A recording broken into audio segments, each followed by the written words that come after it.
Okay. Somehow okay. I'm sorry, you guys. We're live, but suddenly I felt like laughing hysterically. I'm controlling myself. Hello everybody. The chattering. She's medicated. Josh. a little, just a little. Okay, I came from the dentist, and I'm here, but my mouth is still numb. And so to the rescue comes a beautiful Teal who's going to be narrating for us. By the way, welcome everybody. This is the Chatting Magpies read along of Anne of Green Gables. Welcome, gang. How are you, everybody? Happy to see you all here. Let's see. Today we are going to be reading chapter 35 and 36. We're getting ever so close to finishing this novel. I think we only have one read-along after this one. You guys, only one read-along, and then we'll be moving on to other works. Next book. The next book.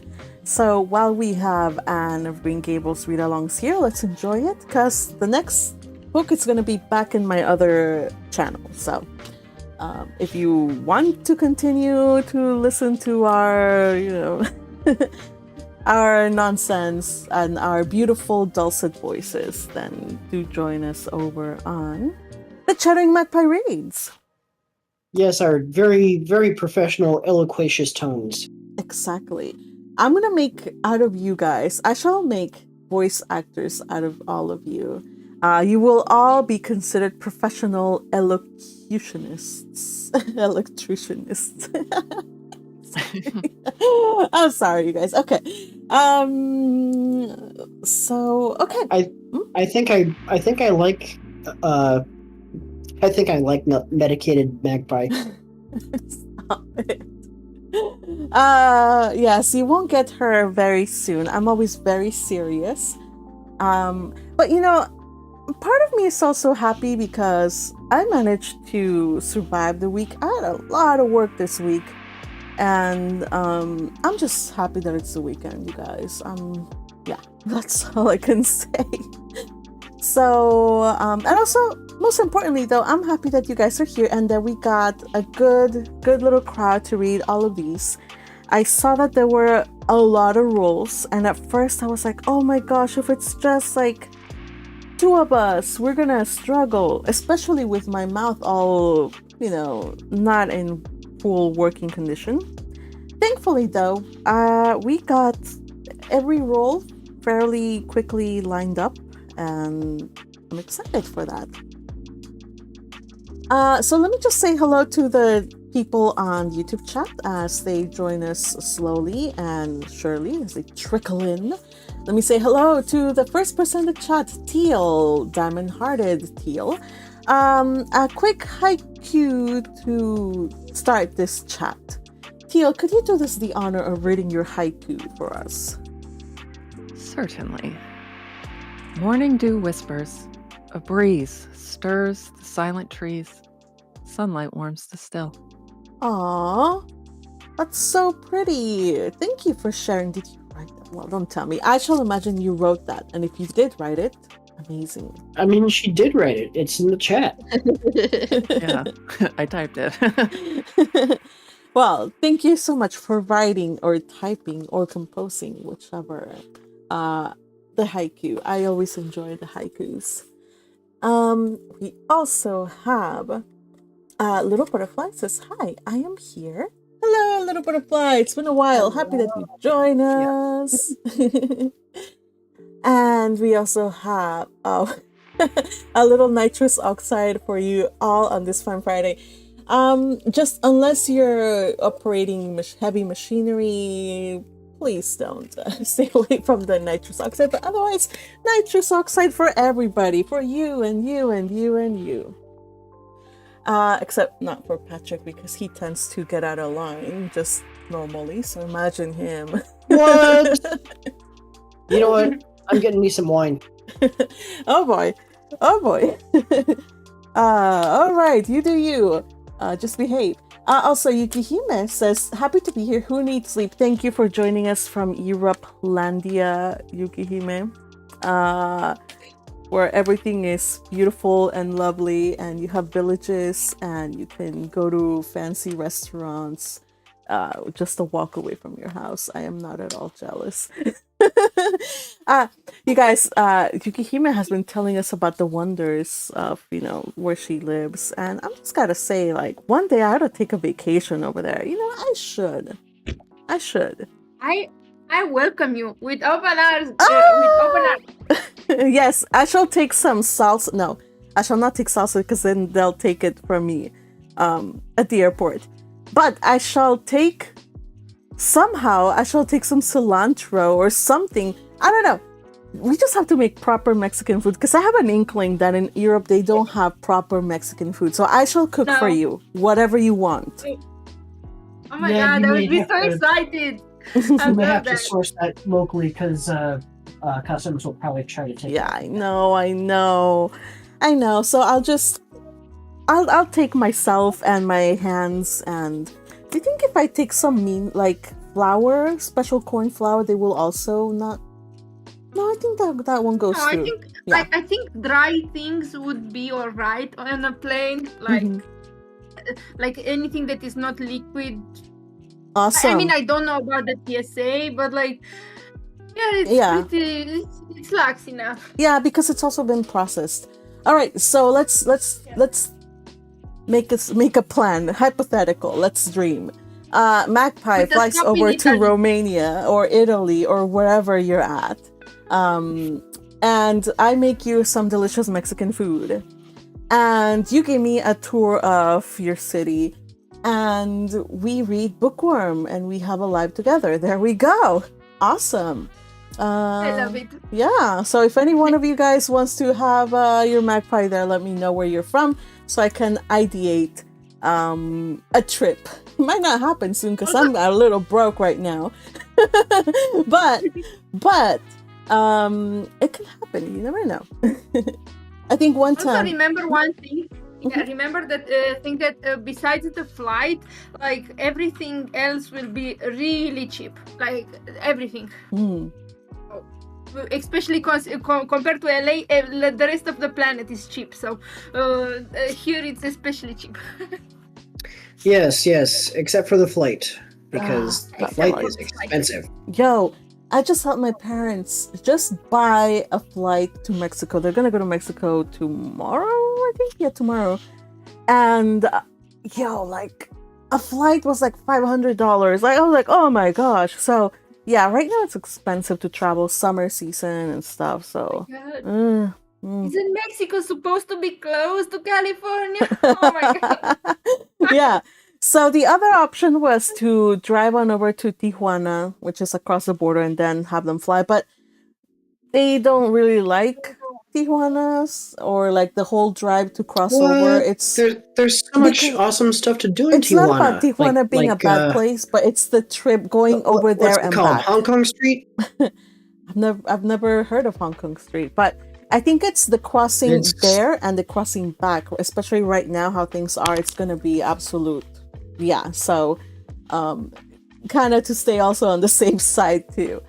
And also, my mom, what she's gonna do, she's going to take some baked goods. Right now she's in the kitchen baking her little heart out. So she's going to take some baked goods over to family. And you know what? And photos. Yeah. She... my aunt in Mexico, she likes Trader Joe's cookies. I don't know if you guys know Trader Joe's cookies, the ones that are the maple ones. So I always go, every time they're gonna go to Mexico, I go to Trader Joe's and I sweep, do a cookie sweep because they love the cookies. I don't know why these specific cookies, but they love the maple ones. So off we go to my mom has packed a whole bunch of boxes of the maple cookies for them. Anyway, I think I'm rambling a little bit too much, you guys. Oh my God, they really look like leaves. They Yes. look so cute. Yes, they're sandwiches. So they have they taste like maple syrup, and then they have a cream inside that's really delicious and mapley syrupy. Really yummy. So Don't actually think I've ever tasted maple syrup. I've always heard of it, but like I. oh my. Okay, so that's 1 point minus for Europe. You don't have maple syrup.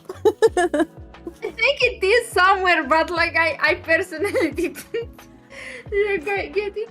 Probably Maple syrup is awesome. Yeah, probably if you try it though, it's going to be either like super expensive or it's going to be fake. It's just going to be like sugary syrup with a flavoring of maple. So it's like the best export from Canada. yeah. I've heard. All right, folks. So I could continue talking and talking, probably because of my particular condition, but we won't. The chattering magpie does know that we are here to read, not to chatter. So I shall endeavor to get back on track, you guys. We have chapter 35 and 36 to read, and today reading are going to be the following beautiful people. We have Teal going to be reading narrator, by the way. Thank you, Teal, for stepping in. And we have Yukihime reading the following people: Jane, Anne, and Ruby. Little Butterfly is going to be reading Miss Berry and... Wait, Miss Berry again twice. Okay. Miss Berry and Diana. Oh, golly, I wrote Miss Berry twice. Okay. Josie shall be read by me, Magpie. Medication. Ruby is... No, Ruby's good. Oh, here. Patrick is going to be read by Miscellaneous and Matthew. And Teal is going to be read by Marilla. Or, actually, Marilla. I'm going to be read by Miscellaneous and Matthew. Oh, did I do that again? Shoot. Miscellaneous and Matthew shall be read by Patrick. I always do that. I don't know why. All right. And I think we got everybody. Question. I am also Jane. Yes. You are Jane, you are Ruby, and you're Anne. You asked for it. If you want to relinquish any roles, by all means do so. No, I don't mind. I just forgot. Okay. All right, don't forget. Okay. But not Josie. I'm Josie. I'm going to be the most hateful self I can be. Okay. And today's highlights are brought to you by the one and only Teal. Thank you, Teal, for highlighting these chapters. Really appreciate it. Okay. Are you guys ready, gang? Gang, are you ready? There we go. Gang, are you ready? I'm ready. Awesome. I think I'm ready. Yes, I'll never be. All right. I shall read the title and then Teal takes it away. Chapter 35. Winter at Queen's. Anne's homesickness wore off, greatly helped in the wearing by her weekend visits home. As long as the open weather lasted, the Avonlea students went out to Carmody on the New Branch Railway every Friday night. Diana and several other Avonlea young folks were generally on hand to meet them, and they all walked over to Avonlea in a merry party. Anne thought those Friday evening gypsyings over the autumnal hills in the crisp golden air, with the home lights of Avonlea twinkling beyond, were the best and dearest hours in the whole week. Gilbert Blythe nearly always walked with Ruby Gillis and carried her satchel for her. Ruby was a very handsome young lady, now thinking herself quite as grown up as she really was. She wore her skirts as long as her mother would let her and did her hair up in town, though she had to take it down when she went home. She had large, bright blue eyes, a brilliant complexion, and a plump, showy figure. She laughed a great deal, was cheerful and good-tempered, and enjoyed the pleasant things of life, frankly. I shouldn't think she was the sort of girl Gilbert would like, whispered Jane to Anne. Anne did not think so either, but she would not have said so for the Avery scholarship. She could not help thinking, too, that it would be very pleasant to have such a friend as Gilbert to jest and chatter with, and exchange ideas about books and studies and ambitions. Gilbert had ambitions, she knew, and Ruby Gillis did not seem the sort of person with whom such could be profitably discussed. There was no silly sentiment in Anne's ideas concerning Gilbert. Boys were to her, when she thought about them at all, merely possible good comrades. If she and Gilbert had been friends, she would not have cared how many other friends he had, nor with whom he walked. She had a genius for friendship. Girlfriends she had in plenty, but she had a vague consciousness that masculine friendship might also be a good thing to round out one's conceptions of companionship and furnish broader standpoints of judgment and comparison. Not that Anne could have put her feelings on the matter into just such clear definition, but she thought that if Gilbert had ever walked home with her from the train, over the crisp fields and along the ferny byways, they might have had many and merry and interesting conversations about the new world that was opening around them and their hopes and ambitions therein. Gilbert was the clever young fellow, with his own thoughts about things and a determination to get the best out of life and put the best into it. Ruby Gillis told Jane Andrews that she didn't understand half the things Gilbert Blythe said. He talked just like Anne Shirley did when she had a thoughtful fit on her, and for her part, she didn't think it any fun to be bothering about books and that sort of thing when you didn't have to. Frank Stockley had lots more dash and go, but then he wasn't half as good looking as Gilbert, and she really couldn't decide what she liked best. In the academy, Anne gradually drew a little circle of friends about her, thoughtful, imaginative, ambitious students like herself. With the Rose Red girl, Stella Maynard, and the Dream girl, Priscilla Grant, she soon became intimate, finding the latter pale, spiritual-looking maiden to be full to the brim of mischief and pranks and fun, while the vivid, black-eyed Stella had a heart full of wistful dreams and fancies, as aerial and rainbow-like as Anne's own. After the Christmas holidays, the Avonlea students gave up going home on Fridays and settled down to hard work. By this time, all the Queen's scholars had gravitated into their own places in the ranks, and the various classes had assumed distinct and settled shadings of individuality. Certain facts had become generally accepted. It was admitted that the medal contestants had practically narrowed down to three: Gilbert Blythe, Anne Shirley, and Lewis Wilson. The Avery Scholarship was more doubtful, any one of a certain six being a possible winner. The bronze medal for mathematics was considered as good as won by a fat, funny little up-country boy with a bumpy forehead and a patched coat. Ruby Gillis was the handsomest girl of the year at the Academy. In the second-year class, Stella Maynard carried off the palm for beauty, with small but critical minority in favor of Anne Shirley. Ethel Marr was admitted by all competent judges to have the most stylish modes of hairdressing, and Jane Andrews, plain, plodding, conscientious Jane, carried off the honors in the domestic science course. Even Josie Pye attained a certain preeminence as the sharpest-tongued young lady in attendance at Queen's. So it may be fairly stated that Miss Stacy's old pupils held their own in the wider arena of academical course. Anne worked hard and steadily. Her rivalry with Gilbert was as intense as it ever had been in Avonlea School, although it was not known in the class at large, but somehow the bitterness had gone out of it. Anne no longer wished to win for the sake of defeating Gilbert, rather for the proud consciousness of a well-won victory over a worthy foeman. It would be worthwhile to win, but she no longer thought life would be insupportable if she did not. In spite of lessons, the students found opportunities for pleasant times. Anne spent many of her spare hours at Beechwood and generally ate her Sunday dinners there and went to church with Miss Barry. The latter was, as she admitted, growing old, but her black eyes were not dim, nor the vigor of her tongue in the least abated.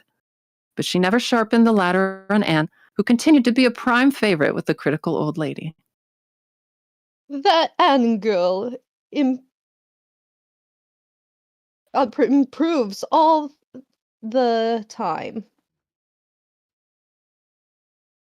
She said, I get tired of other girls. There is such a provoking and eternal sameness about them. Anne is as many shades as a rainbow, and every shade is the prettiest while it lasts. I don't know that she is as amusing as she was when she was a child, but she makes me love her. And I like people who make me love them. It saves me so much trouble in making myself love them. Then, almost before anybody realized it, spring had come. Out in Avonlea, the Mayflowers were peeping pinkly out on the sere barrens where snow wreaths lingered, and the mist of green was on the woods and in the valleys. But in Charlottetown, harassed Queen's students thought and talked only of examinations. It doesn't seem possible that the term is nearly over. Said Anne. Why? Last fall it seemed so long to look forward to, a whole winter of studies and classes. And here we are, with the exams looming up next week. Girls, sometimes I feel as if those exams meant everything. But when I look at the big buds swirling on those chestnut trees and the misty blue air at the end of the streets, they don't seem half so important. Jane and Ruby and Josie, who had dropped in, did not take this view of it. To them, the coming examinations were constantly very important indeed, far more important than chestnut buds or Maytime hazes. It was all very well for Anne, who was sure of passing at least, to have her moments of belittling them. When your whole future depended on them, as the girls truly thought theirs did, you could not regard them philosophically. I've lost 7 pounds in the last week. Sighed Jane. It's no use. Say, don't worry. I will worry. Worrying helps you some. It seems as if you were doing something when you're worrying. It would be dreadful if I failed to get my license after going to Queen's all winter and spending so much money. I don't care. Said Josie Pye. If I don't pass this year, I'm coming back next. My father can afford to send me. And Frank Stockley says that Professor Tremaine said Gilbert Blythe was sure to get the medal, and that Emily Clay would likely win the Avery Scholarship. That may make me feel badly tomorrow, Josie. But just now, I honestly feel that as long as I know the violets are coming out all purple down in hollow below Green Gables, and that little ferns are poking their heads up in Lover's Lane, it's not a great deal of difference whether I win the Avery or not. I've done my best, and I begin to understand what is meant by the joy of the strife. Next to trying and winning, the best thing is trying and failing. Girls, don't talk about exams. Look at the arch of pale green sky over those houses and picture to yourself what it must look like over the purpley dark beech woods back of Avonlea. What are you going to wear for commencement, Jane? Asked Ruby practically. Jane and Josie both answered at once, and the chatter drifted into a side eddy of fashions. But Anne, with her elbows on the windowsill, her soft cheek laid against her clasped hands, and her eyes filled with visions, looked out unheedingly across city roof and spire to that glorious dome of sunset sky, and wove her dreams of a possible future from the golden tissue of youth's own optimism. All the beyond was hers, with its possibilities lurking rosily in the oncoming years. Each year, a rose of promise to be woven into an immortal chaplet. End of chapter. Thank you, Teal. Bravo, bravo, bravo. We're gonna make a quick little stop here so we can discuss anything about this chapter. Unless you guys want to just go on to the next one, I don't mind.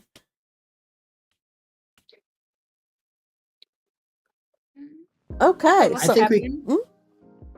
Not a lot happened. It's just a preparatory chapter, kind of like we're moving on. The exams came and went. we get a Yeah, little bit just a lot of we get a little bit of just a lot of what's it called, development, when it, or not development, but just like we get to see a little bit also of Gilbert, since she never talks about him, but for those of you who are curious. Patrick? yeah. It sounds like she might have a more than passing interest in who gets together with Gilbert, since she seems a little jealous of a certain someone for getting friendly with him. I will admit, when I was a teenager and I first read this book, or like young teenager, I was always like, ugh, stupid Ruby Gillis, how dare she? The effrontery, how dare she, you know? That slut! But you know what? It's all in the name of friendship. Just cause two people talk doesn't mean that it's a romantic situation. There's a lot of value in just platonic friendship. That's important. And as it says here, and I knew kind of unconsciously that it's important to have friends, not just like female friends if you're a female, or male friends if you're a guy. It does Nope. help out. Guys can't be friends with girls without being romantic. That's what the internet tells me. The internet is always right, indeed. Exactly. The internet never lies. This is way before the internet. Ah, Yeah. I wonder why we can't be. No, but what was it? I was gonna say something. Oh, jeez, I forgot, you guys. It'll come back to me when I wake up in the middle of the night to drink water. I'll be like, I was gonna say something nice and witty, but oh well, maybe it'll come back. Please carry on. Anything else? one thing that I liked was how it was presenting their going home for in the Fridays, where it was like a whole group of friends being merry and stuff, and like I remember always going home from school with a group of friends. It was so fun always. Yeah. Miss Barry is the best part of the chapter. Yeah, it's good to see that. That's part of like Ellen Montgomery does a good job of bringing to the fore all kinds of like experiences from like when you're childhood or when you're young, just walking, hanging out. You don't have to go places to hang out. It's just a simple walk from one place to another. Exactly. You don't have to like, okay, let's go to the theater and watch a movie and hang out, and then that's it. Sadly, though, it kind of feels like as you grow older, you have to have an excuse to meet up. I know I always think of like my friends like, oh, let's just like hang out, and it's kind of like seen as juvenile because usually you don't just hang out, you go eat at a place and then you go do some shopping, or you do this or you do that. But no, it's what it's like when you're younger. Like, you don't have the money to go and do fancy things. It's just the company, the friendship, the talk. I love it. Magpie, since you're about the same age as me, do you remember after school going to hang out at the mall? And that was pretty much where we went for all the time that we had off from school. I didn't go to the mall. I thought that was most millennials. Yeah, but I What? was not like most millennials. I didn't have friends. I just stayed home. If I had, then I would have. But usually for me, going out to the mall was kind of like a thing that maybe my sister and her teenage friends did. but I didn't actually do it. But so I guess my sister did do it, or friends of my sister would. But Why are you Fair. acting like kids aren't like hanging out at the mall anymore? Like, I don't know. Well, Like it seems like the newer generations like to hang out online more often. yeah, that's true. But depends on the friend group, I guess. There's still plenty of people like my age, in like their 20s or even younger, that will hang out a lot in person and value that, you know? Well, treasure that, because I think as you get older, you are going to. I hope this is not the case, but this is the norm. As you get older, people drift a little bit. They go to other places to work. They have other responsibilities. So this is also what makes this kind of like nostalgic and a little, because they're kids. They can do this. They have no commitments that will prevent them from walking over to the train station to meet their high school their Queen's Academy kid friends. So moral of the story: treasure your friendship. All right. Crusher was here, says, just briefly stopping by to say hello. Crusher, I don't know if you're still here, but I'm happy that you showed up. And I think there was something else here. Little Butterfly says, you're doing great, Teal. Yes, Teal. And Teal, because Teal was saying, I'm getting a little nervous now. Pray be kind. You're doing fantastic, Teal. I'm just letting you take a little rest. But you're doing fantastic. If you guys would like to show Teal your support, I would suggest you like and subscribe and follow your magpie, because I don't think Teal has a channel yet. So yet, ooh, do you know something we don't know? I don't know. Did I suggest something? No, Teal. Teal, you should do a cooking channel. You suggested something, and it will be looked at in 4 to 6 business weeks.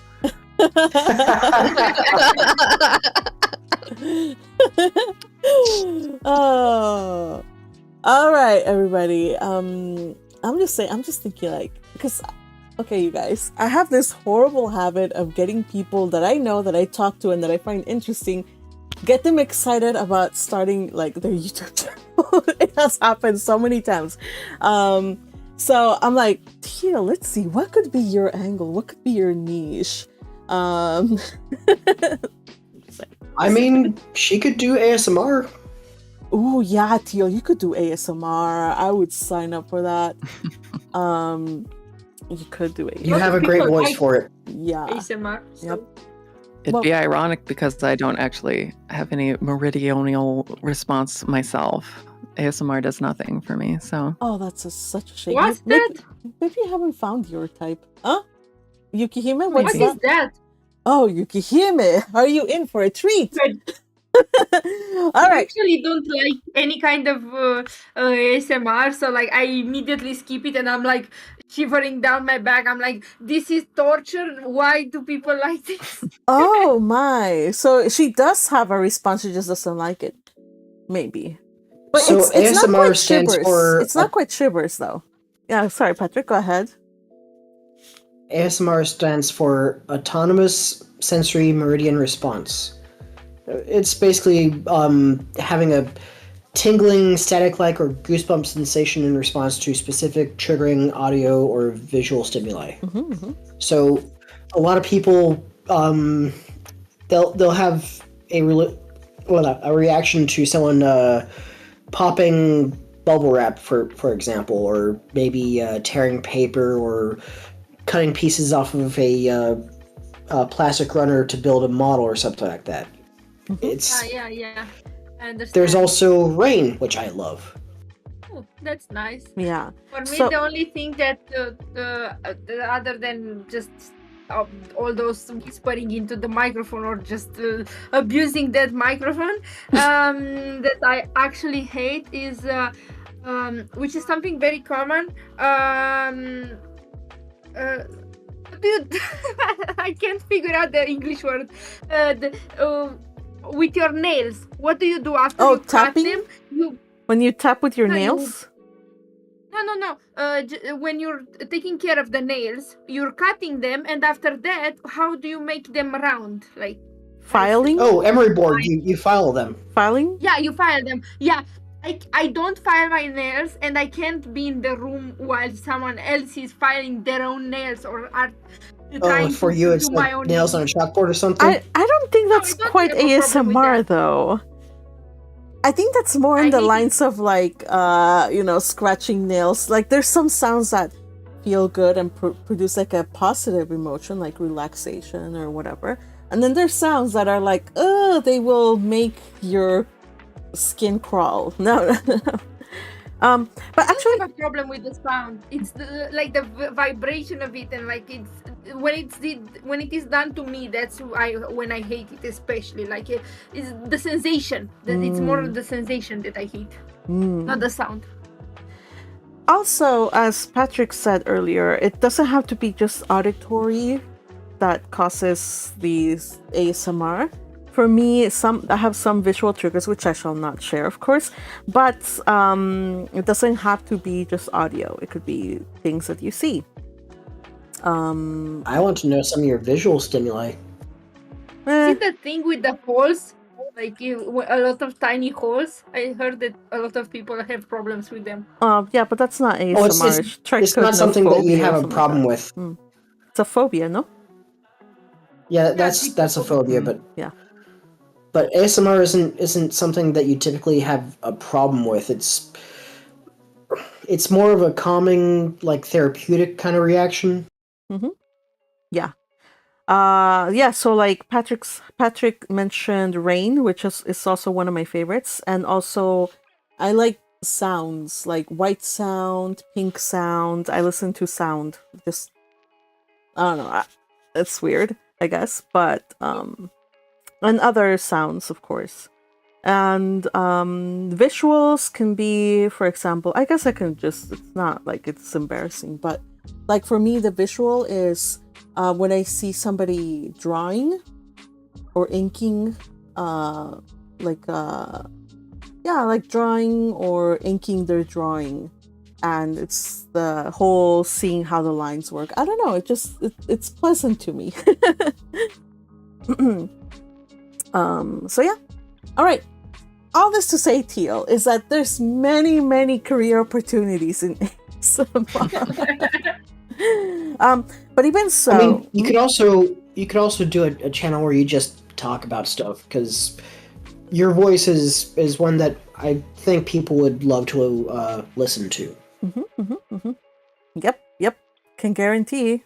Yes. All right. I think we've strayed quite a bit from the subject. We were talking about Anne of Green Gables and being young, the glorious epoch of being young and having friends and hanging out for no particular reason than to just hang out. So, The faraway memory of being young. yes. But those are treasures that we all have to treasure. So, treasures that we treasure. All right, let's do this. Continuing with chapter 36, called The Glory and the Dream. And this is as the year finishes wrapping up.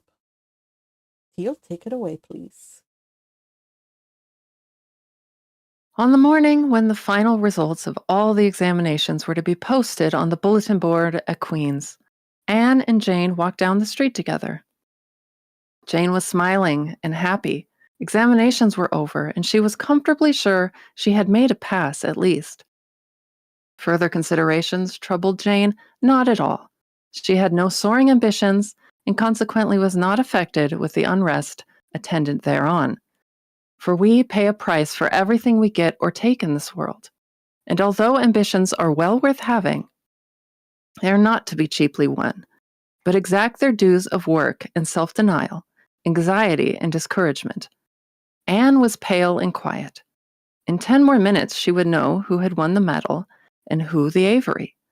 Beyond those 10 minutes, there did not seem, just then, to be anything worth being called time. course you'll win one of them anyhow. Said Jane, who couldn't understand how the faculty could be so unfair as to order it otherwise. I have not hope of the Avery. Said Anne. Everybody says Emily Clay will win it, and I'm not going to march up to that bulletin board and look at it before everybody. I haven't the moral courage. I'm going straight to the girls' dressing room. You must read the announcements and then come and tell me, Jane. And I implore you in the name of our old friendship to do it as quickly as possible. If I have failed, just say so, without trying to break it gently. And whatever you do, don't sympathize with me. Promise me this, Jane. Jane promised solemnly, but as it happened, there was no necessity for such a promise. When they went up to the entrance steps of Queen's, they found the hall full of boys who were carrying Gilbert Blythe around on their shoulders and yelling at the tops of their voices, Hurrah for Blythe, medalist! For a moment, Anne felt one sickening pang of defeat and disappointment.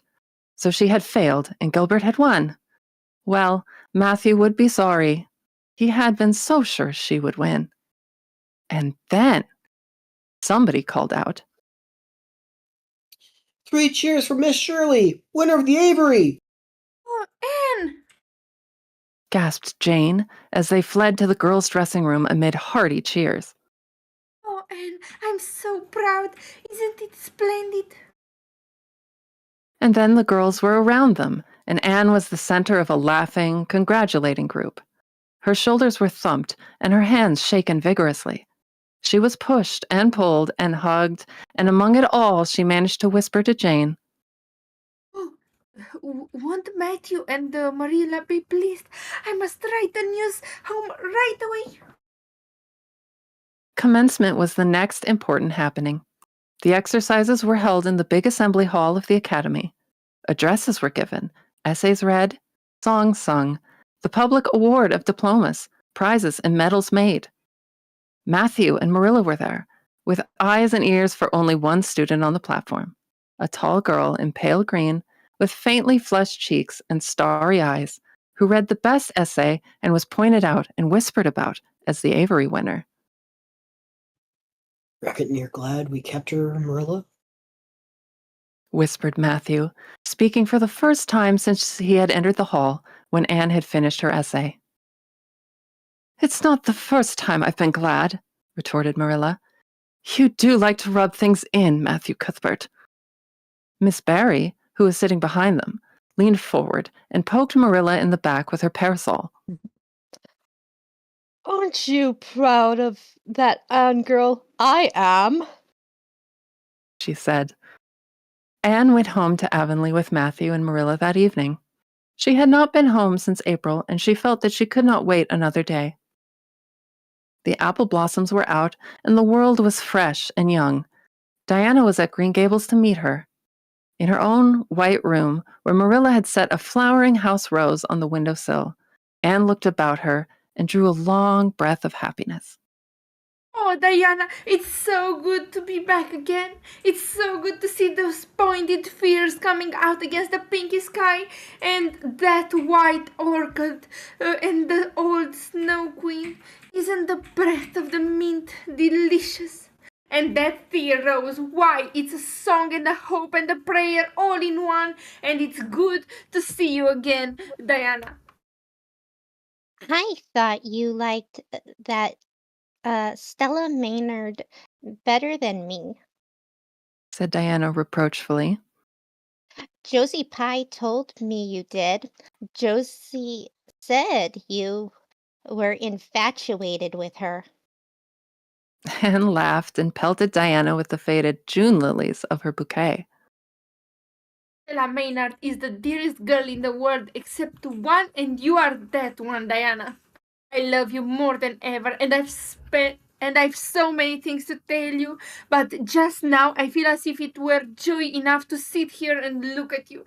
I am tired. I think I am tired of being studious and ambitious. I mean, to spend at least 2 hours tomorrow laying out in the orchard grass, Thinking of absolutely nothing. You, you've done splendidly, Anne. I suppose you won't be teaching now that you've won the Avery. No, I am going to Redmond in September. Doesn't it seem wonderful? I'll have a brand new stock of ambition laid in by the time after 3 glorious golden months of vacation. Jane and Ruby are going to teach. Isn't it splendid to think we all got through even to Moody Spurgeon and Josie Pye? The new bridge trustees have offered Jane their school already. said Diana. Gilbert Blythe is going to teach too. He has to. His father can't afford to send him to college next year after all. So he means to earn his own way through. I expect he'll get the school here if Miss Ames decides to leave. Anne felt a queer little sensation of dismayed surprise. She had not known this. She had expected that Gilbert would be going to Redmond also. What would she do without their inspiring rivalry? Would not work, even at a coeducational college with a real degree in prospect, be rather flat without her friend, the enemy? The next morning at breakfast, it suddenly struck Anne that Matthew was not looking well. Surely he was much grayer than he had been a year before. Marilla, She said hesitatingly when he had gone out. is is Matthew quite well? No, he isn't, said Marilla in a troubled tone. He's had some real bad spells with his heart this spring, and he won't spare himself a mite. I've been real worried about him, but he's some better this while back, and we've got a good hired man, so I'm hoping he'll kind of rest and pick up. Maybe he will now you're home. You always cheer him up. Anne leaned across the table and took Marilla's face in her hands. You are not looking as well yourself as I'd like to see you, Marilla. You look tired. I'm afraid you've been working too hard. You must take a rest now that I'm home. I'm just going to take this one day off to visit all the dear old spots and hunt up my old dreams, and then it will be your turn to be lazy while I do the work. Marilla smiled affectionately at her girl. It's not the work. It's my head. I've got a pain so often now, behind my eyes. Dr. Spencer's been fussing with the glasses, but they don't do me any good. There is a distinguished oculist coming to the island the last of June, and the doctor says I must see him. I guess I'll have to. I can't read or sew without any comfort now. With any comfort now. Well, Anne, you've done real well at Queen's, I must say. To take first-class license in 1 year and win the Avery Scholarship. Well, well. Mrs. Lynde says pride goes before a fall, and she doesn't believe in the higher education of women at all. She says it unfits them for a woman's true sphere. I don't believe a word of it. Speaking of Rachel reminds me, did you hear anything about the Abbey Bank lately, Anne? I heard it was shaky. Answered Anne. Why? That is what Rachel said. She was up here one day last week and said there was some talk about it. Matthew felt real worried. All we have saved is in that bank. Every penny. I wanted Matthew to put it in the savings bank in the first place, but old Mr. Abbey said was a great friend of father's, and he'd always banked with him. Matthew said any bank with him at the head of it was good enough for anybody. I think he has only been its nominal head for many years, said Anne. He's a very old man. His nephews are really at the head of the institution. Well, when Rachel told us that, I wanted Matthew to draw our money right out, and he said he'd think of it. but Mr. Russell told him yesterday that the bank was all right. Anne had her good day in the companionship of the outdoor world. She never forgot that day. It was so bright and golden and fair, so free from shadow and so lavish of blossom. Anne spent some of its rich hours in the orchard. She went to the Dryad's Bubble and Willowmere and Violet Vale. She called at the manse and had a satisfying talk with Mrs. Allen, and finally in the evening she went with Matthew for the cows through Lover's Lane to the back pasture. The woods were all gloried through with sunset, and the warm splendor of it streamed down through the hill gaps in the west. Matthew walked slowly with bent head. Anne, tall and erect, suited her springing step to his. You've been working too hard, Matthew. She said reproachfully. Why won't you take things easier?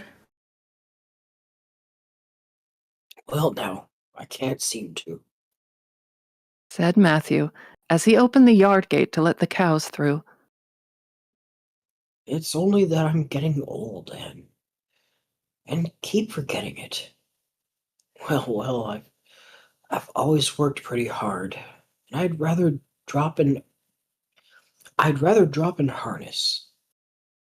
If I had been the boy you sent for, Said Anne wistfully.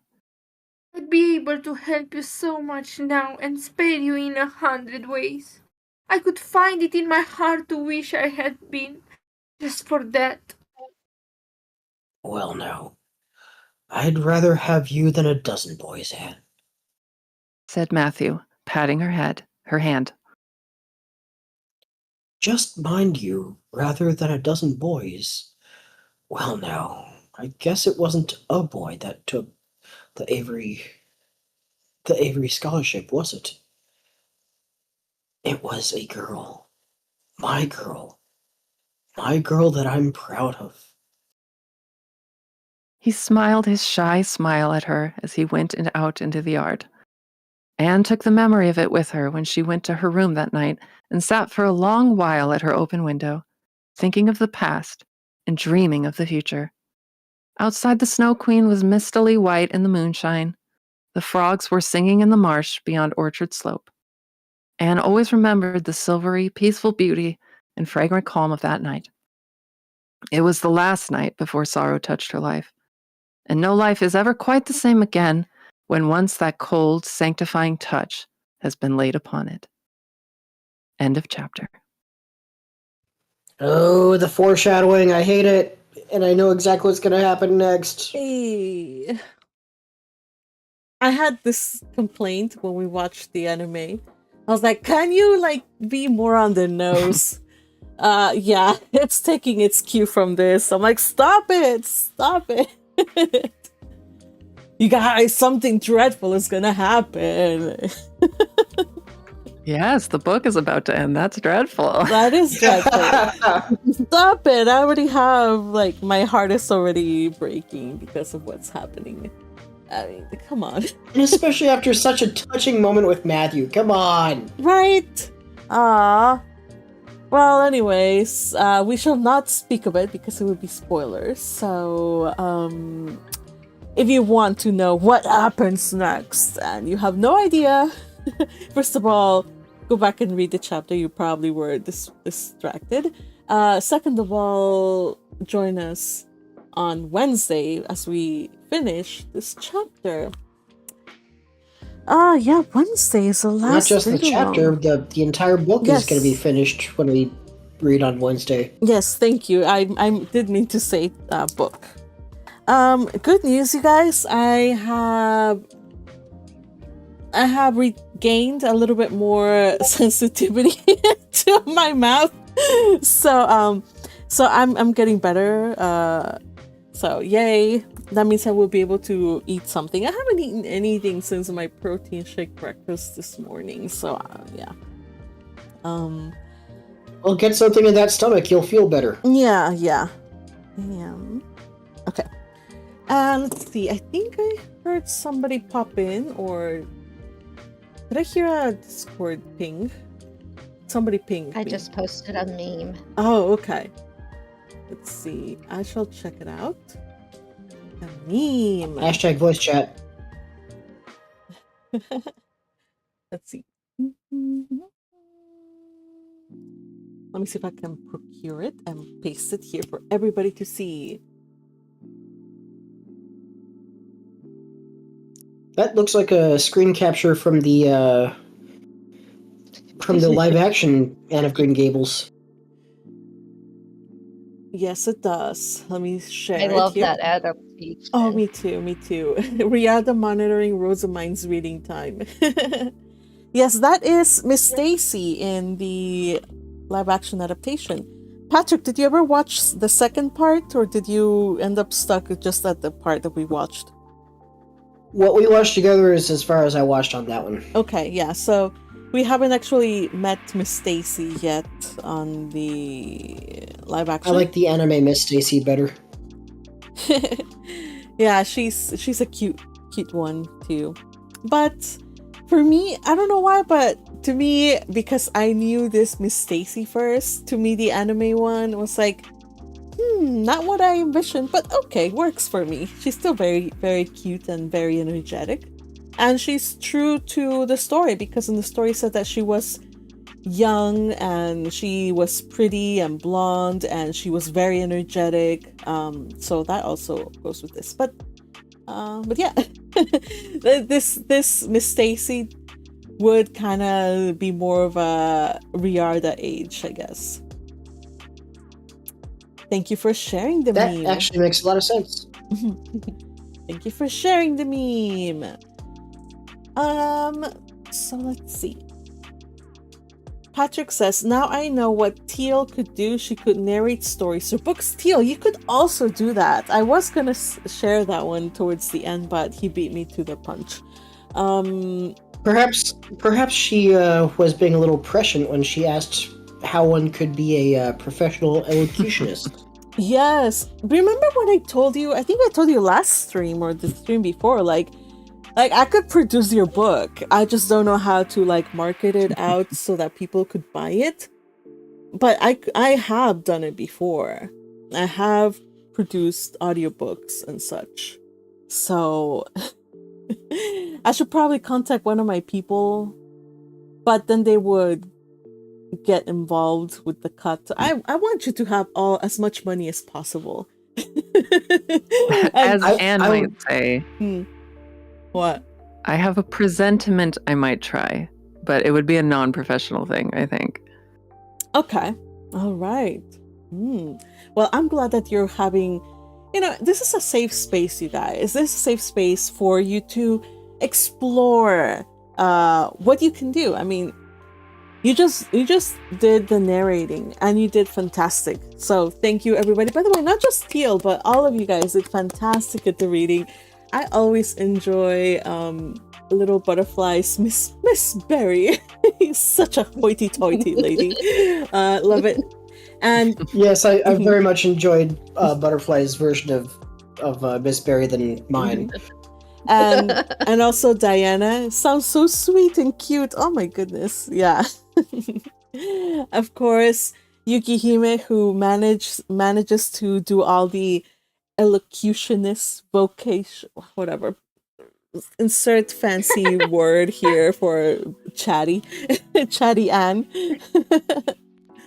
Not vociferous. For some reason that vociferous came to me. It's not vociferous. Eloquacious, yes, so good, with lots of energy. And of course, Patrick, I'm not leaving you for last. On purpose. But it's okay. I know I'm chopped liver.